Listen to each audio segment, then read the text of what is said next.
I felt very heavy during some of these seasons. And the heaviness was caused by the gap between my expectations and the reality.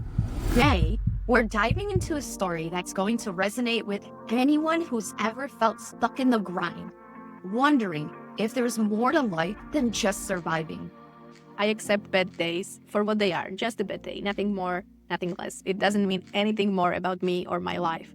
Discipline doesn't always work, even if we think it could. We just keep pushing, keep running, keep checking off the boxes. But we stop listening to our bodies, and usually they have the answers. And this noisy world makes it sometimes difficult to believe, but it is true. And I strongly believe in this message. Wow, that's beautiful. Now, if you could sit down with the version of yourself who was stuck in that survival mode, I will just hug her, and I will just thank her for. Welcome back to Moment to Pause. Today, we're diving into a story that's going to resonate with anyone who's ever felt stuck in the grind, wondering if there's more to life than just surviving. My co-host Jana has lived this journey. She's gone from burnout to breakthrough, from feeling like she was failing at rest to discovering what it really means to pause, realign, and rebuild. Jana, your story is one of courage and transformation, and I know it's going to inspire so many people listening today. So let's start at the very beginning. If we were to step into your life before everything shifted, what would we see? What would we feel? What was driving you during that time? Hi, everyone, and thank you, Karolina, for this nice intro. This is a great question. I was a tax consultant. I was always very driven. We may say that I had some perfectionistic tendencies, and I always believed that everything was possible. To some extent, I still hold on to this belief. It's a good one, right? But at the same time, when I wanted to quote unquote manage it all, and I believed that it was possible, it kept me in a loop that wasn't sustainable. So at the same time as I still hold on to some of these beliefs, I no longer think that it is okay to expect that we can manage it all, when we need to know how to define it, the all. We need to know how to define it, what to expect, what are reasonable expectations. And yeah, we get to this later in the story. What's also needed is to learn to have enough compassion for ourselves when life starts to throw some things at you, because life usually finds a way how to throw something at you. So yeah, I was a driven tax consultant, a little perfectionistic, and I had a lot of hobbies. I always tried to find time for friends and family. And yeah, I always kept running. Perfect. Thank you for sharing that background. So where in these moments did you feel that something wasn't right? How did you respond to that voice? Did you ignore it? Did you try to justify it? Or did you try to push it through? My go-to response was always to push through. Because I kept on believing that it'll get better. This is only a busy tax season. Once it's summer, it will get better. This project only needs to be finished. Then I get to the things that I want to do, that I want to catch up on. So I still thought that after every corner, there will be this magical freer space that I will be able to kind of finish all the unfinished projects that I still wanted to do and still had on my never-ending to-do list. Now I cannot believe how long I held on to this belief that it will be better once. Now I'm very aware once this thought appears, it'll get better, or I just need just a few more weeks, right?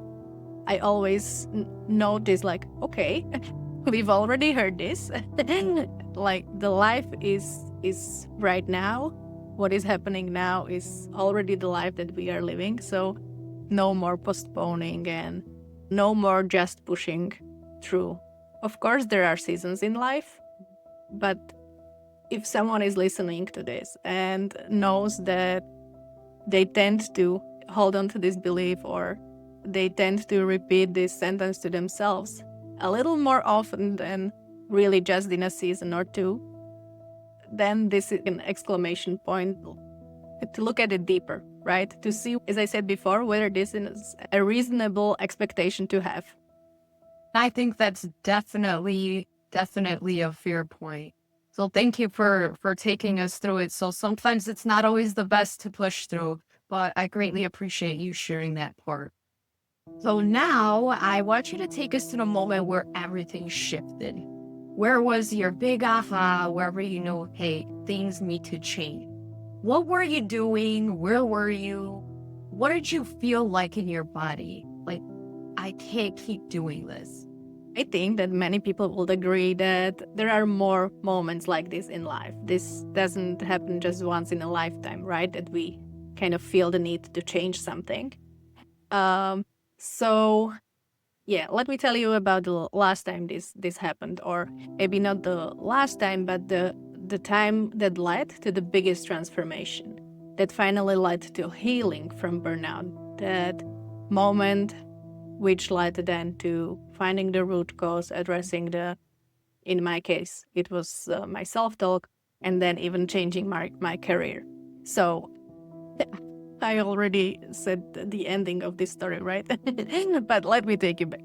So the moment that before the biggest transformation was when I was deciding whether to quit again. Why I'm saying again is because previously I've already tried a sabbatical, a pretty long one, more than a year that I was off work, and it didn't help me. And because I wasn't able to rest. The sabbatical didn't work mainly for the reasons because I just exchanged the stress at work for the stress at home when I try to finish all the unfinished projects. I just felt that I only needed the time, but it's always deeper than just the time management issue, right? So after this sabbatical, I went back to work, and eventually I came back to a point that we are talking about, that I knew that something had to change. Yet the only strategy that I kind of knew was to quit again and try the sabbatical. But at the same time, I was extremely afraid. Why should I try the same strategy when I know that it hadn't worked in the past? So this was a hard moment because at the same time you kind of know that you cannot keep going like this, but you don't know any alternative. But what I think is also now a big part of my message is that still trying matters. And this is because of this moment. I knew that I needed to change something, and I knew that I won't be able to find it within the work environment that I was in. And I'm not necessarily blaming the work, but I just know that this was the case for me, that I needed the space to try different things, to look for help. And I knew that I needed to go deeper, even though I wasn't sure how. And the only thing I knew that I needed to try again and needed to try something different. Thank you so much for sharing that. That at least takes us back to the moment that you recognize that you already did something wherever you did your sabbatical, and in a sense you felt like you failed at it, but yet whenever the second round came around, you figured that, hey, this didn't work the first time, something else needs to change. So during that time, what felt the heaviest? What pressure did you have to keep moving forward? Were you afraid of slowing down, or was it something else entirely? We now know as coaches how to reframe. So when we say that reframe failures as learnings, this is a perfect example. Because even though we are talking about failure, and I did feel like I failed, and I failed at something as easy as rest. Like, I know it's not true. Rest is not easy for a lot of people, but I felt that it should be easy, and I wasn't good at it. I wasn't able to relax during my sabbatical. So, but this was a learning in the sense that I already knew that I needed something different than just time off. So that was an important part of that story, or of that moment when I was deciding what to change and what to try differently. I just decided that I would figure it out. That I just needed to go for it and keep trying and figure it out along the way. Again, it wasn't easy, but it was worth it. Yeah, sometimes the hardest things are the ones that are worth it. So during that time, and we're going to dive just a little bit deeper, is what beliefs or patterns were you holding on to that weren't really serving you? Already knew that discipline wasn't the answer. It wasn't the answer because I knew that I could be disciplined. Like, from my past, this wasn't necessarily from that sabbatical, but I already knew that I could be the disciplined one. I knew that I could stick to a routine and just do it, right? But it's never just. I always say it's the word just makes it sound easy, but it is not easy. And yeah, so I knew that discipline wasn't the answer necessarily for me, at least the sustainable one. Because even when I had these, I used to call them good seasons, which meant that I was checking off the boxes, like wake up early, eat healthy, exercise, go for a walk, be focused and productive, meet with friends, find time for hobbies. I was checking the boxes, but internally it didn't feel good. It felt like a constant battle. I felt very heavy during some of these seasons, and the heaviness was caused by the gap between my expectations and the reality. The expectations were, if I just stick to the routine, if I just do these right things that we're supposed to do, right, then life will be good. But on the other hand, it didn't feel good. It felt heavy. It felt like, even though I was able to stick to such routine, I was disciplined enough, but I just felt that it didn't feel that good as I expected. So I already knew that this wasn't the sustainable approach that I would hoped for, and that I would need to find something else. Again, sometimes, even when we have some realizations like this, for example, it is not necessarily that we have the answer right away. So I had the realization, but I still haven't. Didn't have the answer. I already knew that simply doing nothing and resting wasn't helping either, because I realized that I wasn't able to rest. I felt always guilty when I tried to do nothing, or when I was simply, I don't know, watching a series or lying on a couch reading a book. I had it in me that it felt unproductive, and I felt guilty for not doing the things that we're supposed to do. So,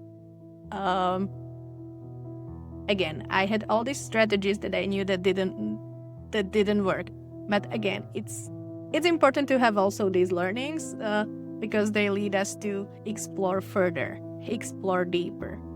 And I knew that I needed help. And unfortunately, it wasn't that easy to find it either. But eventually, I did find a great therapist that helped me in my journey. Uh, but still, at this point, it was the sole realization or the sole belief that I refused to give up. Because again, I believe that it was possible. So it is an important belief. We just need to look at it. In some situations, we just need to look at it with a grain of salt. But I refused to give up, and that was an important part of my story that kept me going. Thank you for sharing that. And that helps us understand that discipline doesn't always work, even if we think it could. And learning or understanding that there's a better way always helps us move forward. So I love the positivity that you gained from it. You knew that there was light at the end of the tunnel. So that leads me to my my next question. If you're looking at your life right now, so you overcame the struggle and where you are right now, what feels lighter, more aligned, more joyful? I'm able to find these moments to pause. That's the first thing. And I know how to rest. I accept bad days for what they are, just a bad day, nothing more, nothing less. It doesn't mean anything more about me or my life. It sometimes it happens. And I talk a lot about positive self-talk, but what I need to maybe highlight here is that positive self-talk or the work that I do is not about toxic nor constant positivity. And this is also important to understand that life will, whatever transformation you go through, however you change your life for the better, bad days happen, situations arise. We need to learn to accept the way things are, to accept reality for what it is, but also to learn to maybe look at it even more objectively, because that always helps in situations to switch from all or nothing thinking to, okay, this didn't go as planned, but this is what I can do with it, or this is within my control, this isn't. So this distance that we create from the situation or from our own thoughts or even the awareness that we create, these are the things that help in everyday life to reframe things, to look differently at the things that are happening, and to bring more compassion towards ourselves, which I believe is very key for many people. And I also believe that this world needs more compassion. I'm still not perfect, and this is not about that. But this is about having the tools that can bring change to every moment, right? And this is also the reason for this podcast, that we can create a toolkit that will help us cope with life and manage it a little better, and to experience life a little lighter. And you asked what's more aligned, even though I enjoyed my work in tax, but I'm so passionate about the work that I do now. And I know, as we were talking about the darker places of my story, I know how isolating it can feel. And once I started to feel better, once I found this huge game changer that, again, for me, it was the positive self-talk. I'm not saying that this is a magic pill. Once I realized it can change, life can feel different, I knew that I needed to share my stories. And I needed to start talking about these things. The struggles are even more difficult when you feel that you are the only one struggling, when you feel that you are the only one going through these things, that, for example, you always only see people on social media and you see them posting these highlight reels from their life, and you feel like you're the only one who can't cope or who can't manage life with the things that it's throwing at you. So that's why I believe this work is so important, to start talking about these things. And I understand that not everyone is ready to talk about it.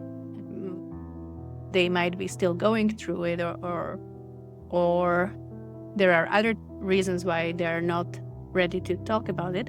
And I know it's not easy to talk about it, right?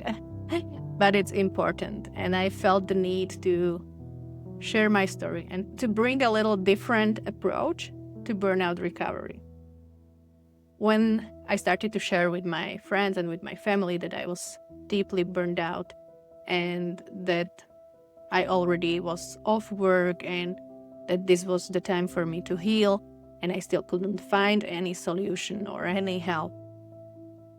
Even my friends or family members, they came to me and asked me, like, what did these experts told you to do? Like, what is the tangible thing to try doing? What is it that you should do, right? This was kind of the confirmation that I had internally, but had it from several people asked me this same question.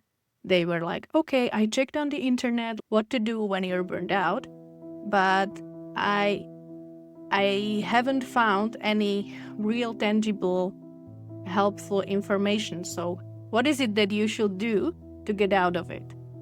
And I felt the same way. Like, I have nothing against mindfulness, but all I could find at that moment was like, be more mindful. I knew what it meant, but I was struggling. I didn't feel good, and I kind of didn't want to feel more, So, and of course, like even the work that I do now, it is about mindfulness, but we need to frame it in more tangible ways. Like, what is the one or two things that you can actually do, you can take action on right now in the place where you feel that you have no more room for anything. Wow, that's beautiful.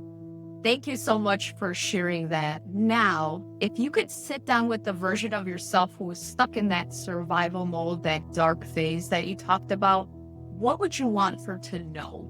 What would you tell her about what's waiting on the other side, aka where you are today?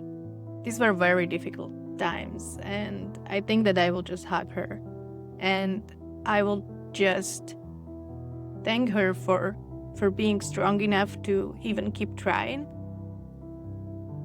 even though I know that it didn't feel that way, but it truly was. And I don't know what to. I can only say that it will get better, and I still feel like I am in the middle of the story, right? I don't think that now where I'm at right now is the part of the movie that, okay, now it's all figured out and all working out the best way possible. I like where I am right now, and I like how this story is shaping up. So I will just tell her to keep trying. What a beautiful saying. I think you made me hold back a tear there because I could still sense the raw emotion coming from, I just want to hug her. Sometimes we don't realize whenever we're in the moment how painful that is. But whenever we reflect further on, we're like, wow, we overcame that.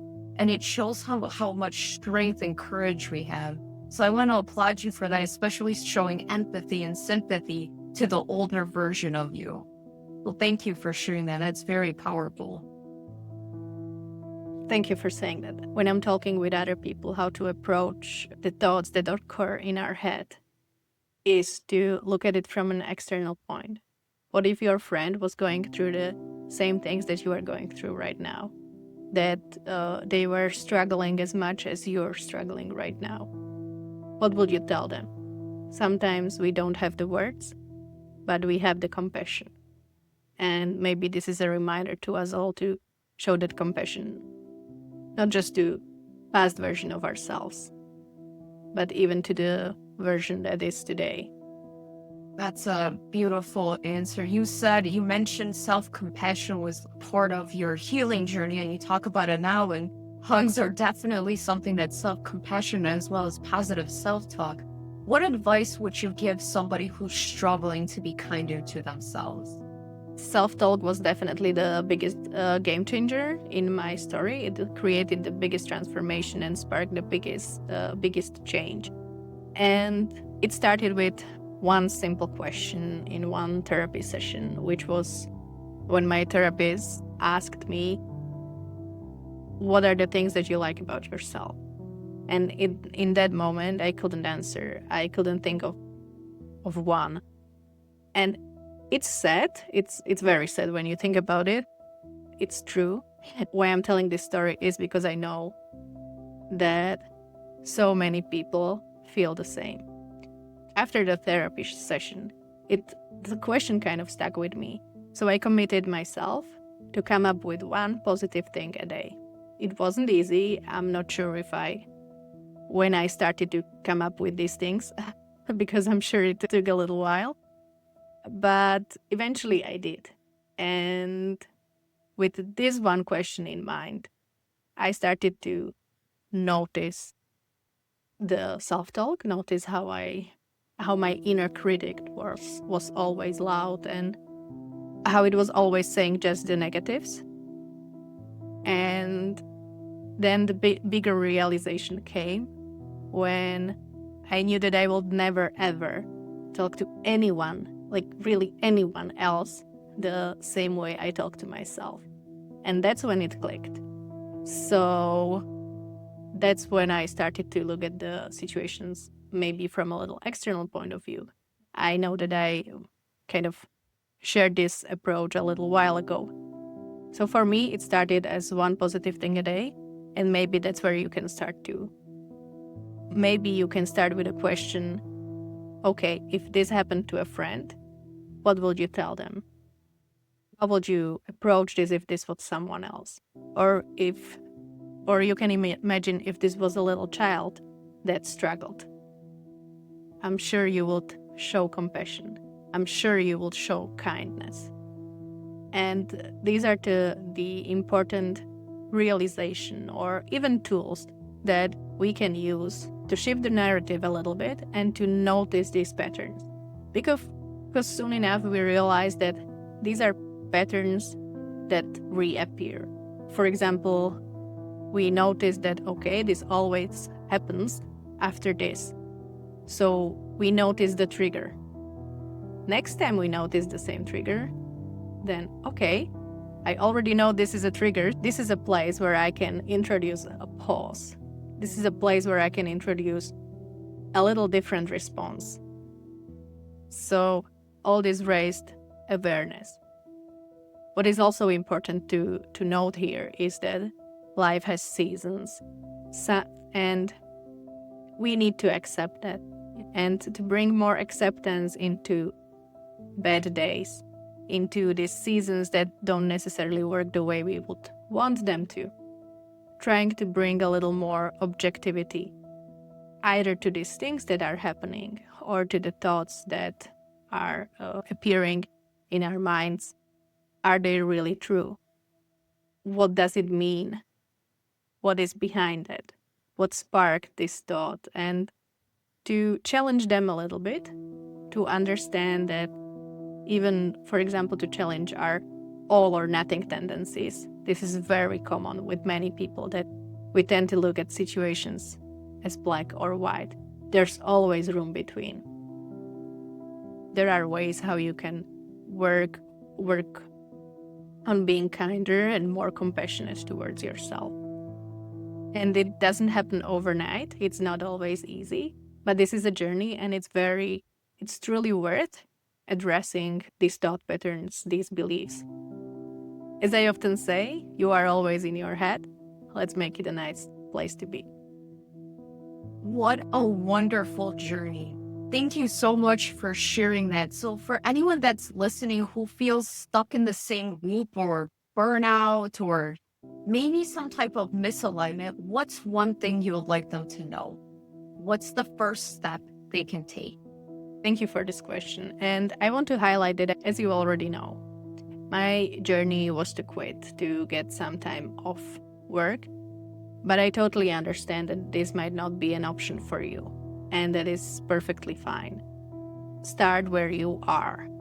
But please know that even with the limited time that you have, there are things that you can start doing.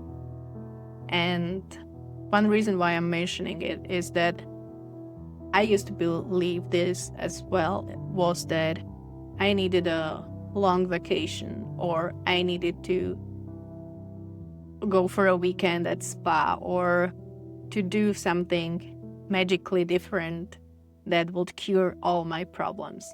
But that is rarely the case. And eventually, when I found like what helped me were these small moments in my day, whether I was at work or off work, these small moments where I could check in with myself, listen to my body, what does it try to tell me? Because we somehow forget to listen to ourselves. We just keep pushing, keep running, keep checking off the boxes. But we stop listening to our bodies, and usually they have the answers. Unfortunately, if we don't listen, they usually find a way and they start screaming. And that's already too late. But again, start where you are and start with this reframe that even with a little time, you can start working on this, on creating these small moments that will give you energy, that will help you relax, that will help you change the voice of the inner critic inside your head. It's always important to start from the smallest steps possible and work our way further and further. Because even though they might seem very small and that they might seem that they won't change a thing, they do. They create this small moment, that they create this small space. They create a little bit more energy. Or if not create, they save a little more energy. And this is the energy that you can use somewhere else, you can use for the bigger moments. But when you start from the perfect plan, from the perfect routine, usually what happens is that you are able to stick to the plan for a few days, maybe for a few weeks, but then you can't, something happens and you suddenly can't, and then you're left feeling like a failure. And this feeling only keeps you down, and this only keeps you stuck.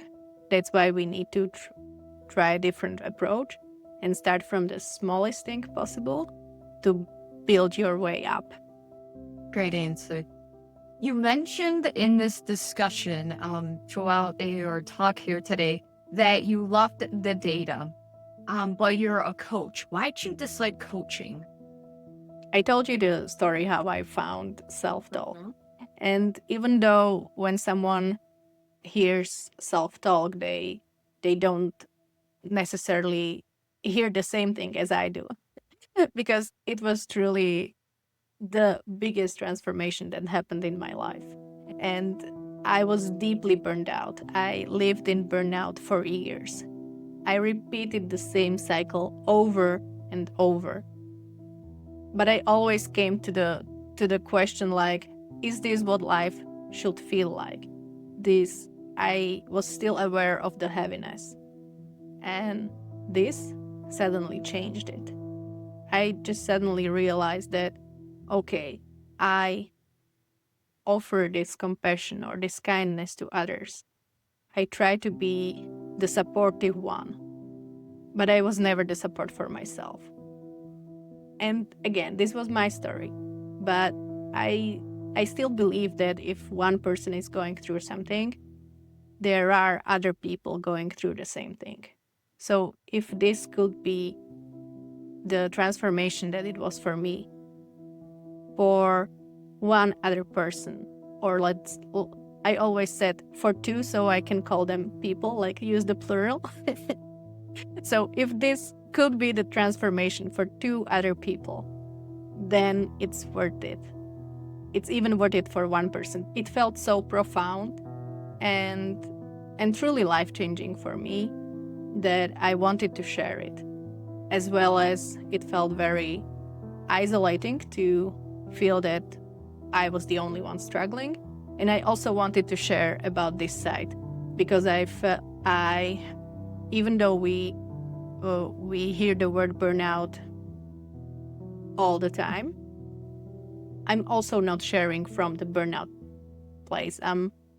Because it's impossible to share from that dark place, and that is okay. I'm not forcing anyone to share directly from that space, but I just wanted to talk about the experience, because if someone isn't talking about it but sees me or someone else talking about the experience and sees themselves in the experience, they can also feel that it's possible to change, to get out of these struggles and to get out of burnout and change our lives. I love that. That's a fantastic answer. And I know you also touched on the readily available resources out there. So if you go on ChatGPT or on Google, it's like all about mindfulness. Why do you think mindfulness alone does not help with burnout? I don't necessarily think that it doesn't help with burnout, because it's mindfulness is a practice of really being in the present moment, right? That's what mindfulness is. Helps, but I just feel that it's not tangible enough concept from someone that's still running, that still tries to push harder, that still wants to check off the boxes. Because it's not about like, okay, do a 10-minute meditation, you can check off the box and suddenly it goes away. Mindfulness nor meditation or practices like these are not about checking the box. It's about finding a way towards yourself, find a way inside to create a space to clear the clutter in your mind.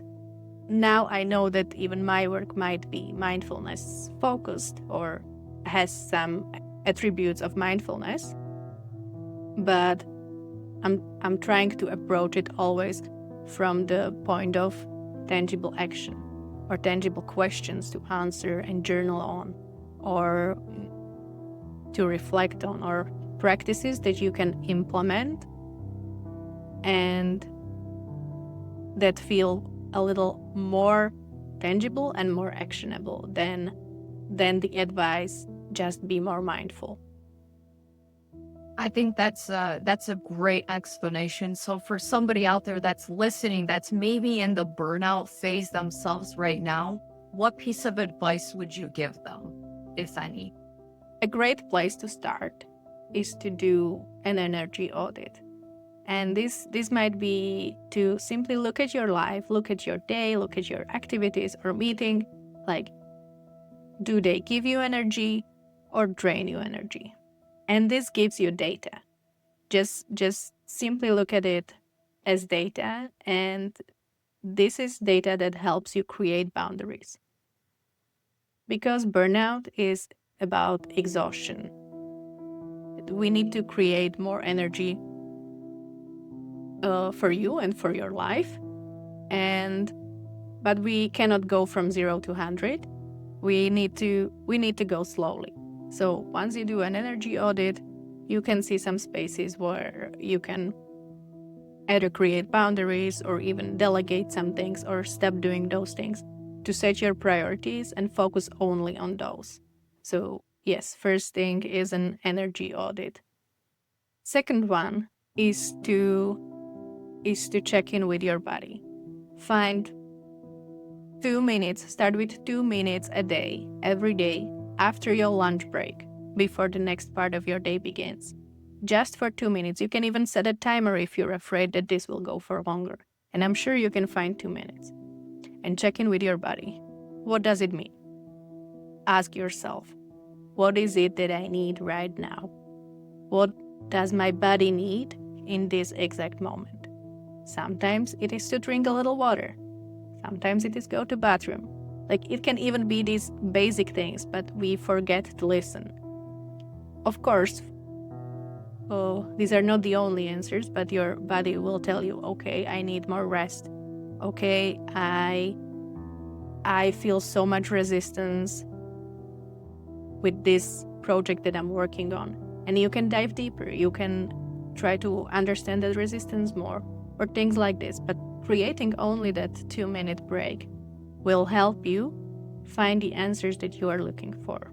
So simple self-check-in, it's something that I always recommend. And the third thing, address your self-talk. Notice your self-talk. For the first week, you can only focus on finding out the 5 most recurring thoughts that appear in your mind. Nothing more, nothing less. But once you have a little moment and you already know that these are the 5 recurring thoughts, you can start working with them. Either you can challenge them, you can reframe them, you can understand them better. Like, why is this something that's happening? Why is this thought reappearing? So these are the first 3 things that are, in my opinion, worth looking at. Energy audit, self-check-in, and of course, self-talk. Thank you so much for sharing those practical tips. Now, our listeners at least have a way forward, especially if they're in the midst of burnout or maybe that they're overcoming it. So, thank you so much for sharing that. Is there anything else you would like our listeners to know or take away with today in the discussion? Thank you for this question. Many of us can get stuck in the fantasy trap, but that is not a place to start. We can only start from where we are right now. And I just want to mention to everyone, like, I strongly believe that there is a different way to live your life, and it is in your power to change it, either with your self-talk, for sure with more self-compassion, with getting to know yourself better. And this is not about just following someone else's blueprint. Maybe self-talk is not the one way for you as it was for me, and I totally get that. And as I said, I'm not promoting it as a magic pill. But get into the habit of reflection and journaling and even creating these small moments in your day where it is okay to enjoy a moment to pause and know deep inside that you've got nothing to prove. You are okay the way you are. You are enough the way you are. And this noisy world makes it sometimes difficult to believe, but it is true. And I strongly believe in this message. Thank you so much, Jana, for being vulnerable today and sharing your story. I guarantee that it will resonate with a lot of our listeners today. Thank you. Thank you as well. Thank you for even creating this podcast with me. I'm so happy about this project that we're building here. And thank you for wonderful questions. And thank you for your time. And thank you for your time, everyone listening to us. I hope it was helpful. If you enjoyed this episode, please join us next, where I will interview Karolina to tell us a little bit more about her story. This was your moment to pause.